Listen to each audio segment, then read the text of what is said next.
Hello and welcome to our channel Padhaku Keede. मैं आप सभी का स्वागत करती हूं हमारे यूट्यूब प्लेटफॉर्म पर और साथ ही साथ आपका धन्यवाद करती हूं हमारे साथ जुड़ने और सीखने के लिए। अगर आप चैनल पर पहली बार विजिट कर रहे हैं तो प्लीज़ आप चैनल को सब्सक्राइब कर लें और बेल आइकन ज़रूर प्रेस करें ताकि आगे आने वाले वीडियोज़ के नोटिफिकेशंस आपको टाइम टू टाइम मिलते रहें। अगर ये वीडियोज़ आपको लर्निंग में हेल्प करती हैं तो प्लीज़ आप वीडियोज़ को लाइक करें, मैक्सिमम कैंडिडेट्स तक शेयर करें और अपने डाउट्स और सजेशंस मुझे कमेंट करें। आज की वीडियो होने वाली है टॉपिक टेंस के बारे में, जो कि इंग्लिश ग्रामर का बेस यानी रूट माना जाता है। And this video is gonna be part number 3 for this particular topic tense. पहले 2 वीडियोज आ चुके हैं। इस वीडियो को देखने के बाद उन पे आप स्विच कर सकते हैं। और इन वीडियोस की खास बात यह है कि मैं इनको फुली एग्जाम्पल बेस्ड लेके आ रही हूँ आपके सामने।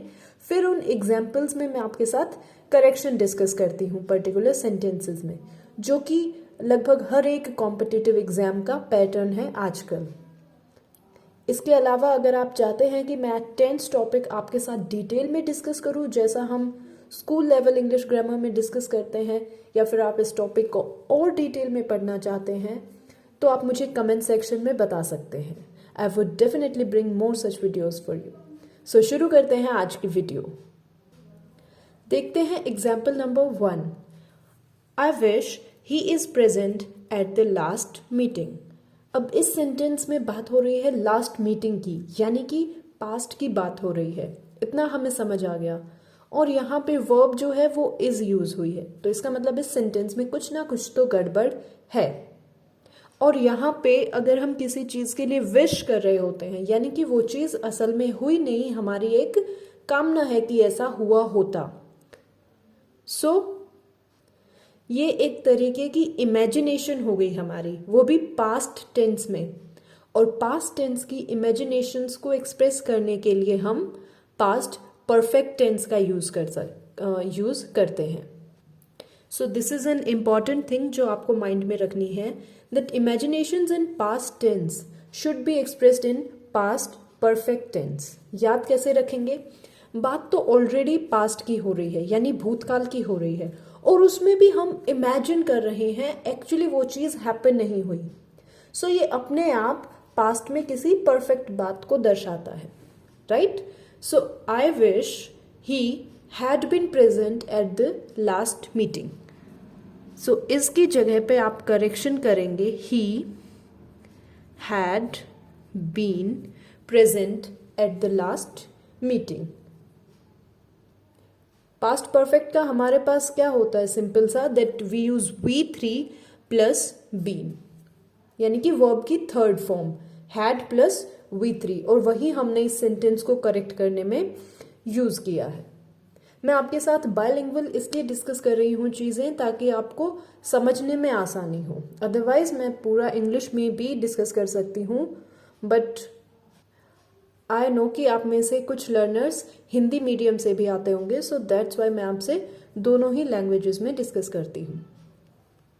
देखते हैं अगला एग्जाम्पल।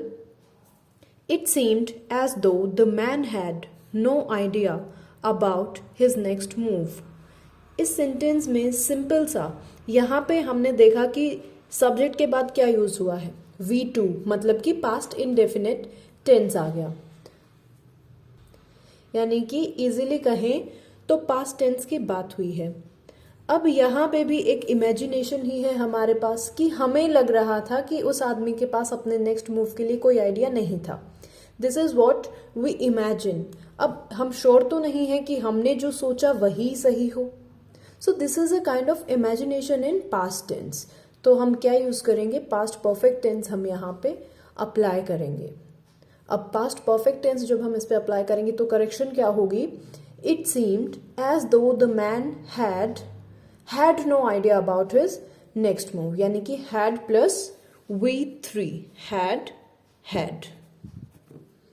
अब इस तरीके के सेंटेंसेस आप मुझे कमेंट सेक्शन में लिख के जरूर भेजें, और अपनी प्रैक्टिस नोटबुक में एटलीस्ट 5 to 10 सेंटेंसेस आप इसी तरीके के लिख के अपने मन से प्रैक्टिस करें, जहाँ पे आप पास्ट में इमेजिनेशंस कर रहे हैं और वहाँ पे पास्ट परफेक्ट टेंस का आप सही तरीके से यूज कर पा रहे हैं, जैसे हमने इन 2 सेंटेंसेस में देखा है।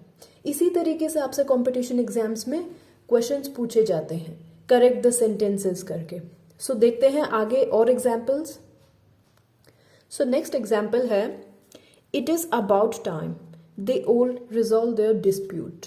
यहाँ पे एक मेन चीज हमें ध्यान रखनी है, अबाउट टाइम। नेक्स्ट एग्जाम्पल देखते हैं your performance hasn't been satisfactory for long, isn't it time you take some rest? So जब भी ऐसे सेंटेंसेस हमारे सामने आए, हमें सिंपल सी बात याद रखनी है कि जब भी हमारे पास it is time, it is high time and it is about time, इस तरीके के अगर हमारे पास फ्रेजेस यूज हुए हैं सेंटेंस में, तो वो हमेशा वर्ब की सेकेंड फॉर्म से फॉलो किए जाते हैं। अब फर्स्ट सेंटेंस में अगर करेक्शन देखें, so it is about time, यहां हमने देख लिया that it is about time, तो इसके बाद जो भी वर्ब यूज होगी that will be past indefinite tense, यानी कि V2 हमें यूज करना है। They all resolved their dispute, तो यहां पे क्या आएगा, D, resolved, second form of the verb. अब ये सेंटेंस सही हो गया, करेक्ट हो गया। इसी तरीके से नेक्स्ट सेंटेंस में क्या करेक्शन होगी, that your performance hasn't been satisfactory for long, isn't it time you took some rest. So यहां पे टेक की बजाय क्या आएगा, I am writing here took some rest.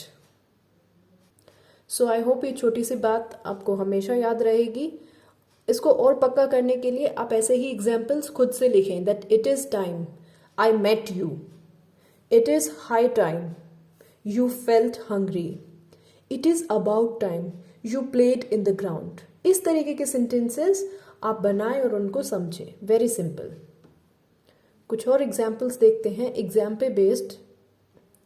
So here we go, I am at the cinema in no time. इस sentence में हम बोलना चाहते हैं कि मैं सिनेमा पहुंच जाऊंगा बस थोड़ी ही देर में, कि कुछ भी समय नहीं लगेगा और मैं पहुंच ही जाऊंगा। This is the sense we want to convey. Next example, the result was not declared yet, यानी कि अब तक रिजल्ट डिक्लेयर नहीं हुआ है, येट आ गया तो ये प्रेजेंट सेंस में ही हम यूज करते हैं। But we must use, like tenses must always be used in accordance with point in time। हम जिस समय की बात कर रहे होते हैं उसी के अकॉर्डिंग हमें टेंसेस का यूज करना होता है। सो इफ आई से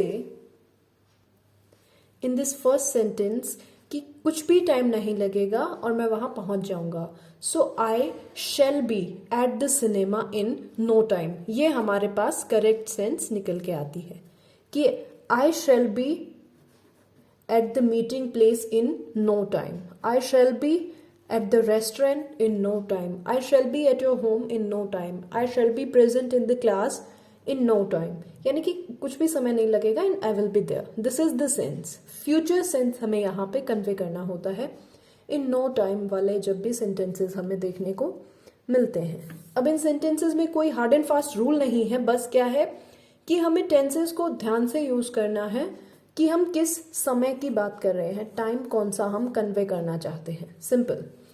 अब सेकेंड सेंटेंस देखें, the result dash not declared yet, यानी कि अभी तक रिजल्ट अनाउंस नहीं हुआ है, तो अभी तक नहीं हुआ है।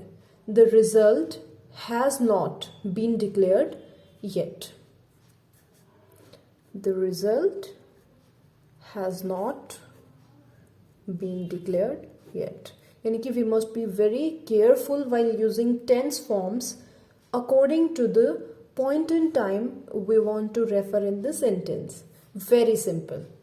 सो ये कुछ चुनिंदा एग्जाम्पल्स मैंने आपके लिए उठाए थे जो कि अक्सर एग्जाम में पूछे जाते हैं, इन्हीं से रिलेटेड, और उनको एक्सप्लेन करने की कोशिश मैंने की है आपको। आई होप मेरा मैसेज या मेरी एक्सप्लेनेशन और ये एग्जाम्पल्स आपको क्लियर है। अगर कोई भी आपको डाउट है तो आप प्लीज मुझसे कमेंट सेक्शन में पूछ सकते हैं। I have kept the section open for you. Thanks a lot for joining and learning with us. Thank you so much. आप हमारे टेलीग्राम चैनल को ज़रूर ज्वाइन कर ले, जहाँ पे मैं आपको PDFs और वर्कशीट्स प्रोवाइड करती रहती हूँ time to time. Thanks a lot for us. Any comment related to the topic? or any suggestion are always welcome there. Thank you so much.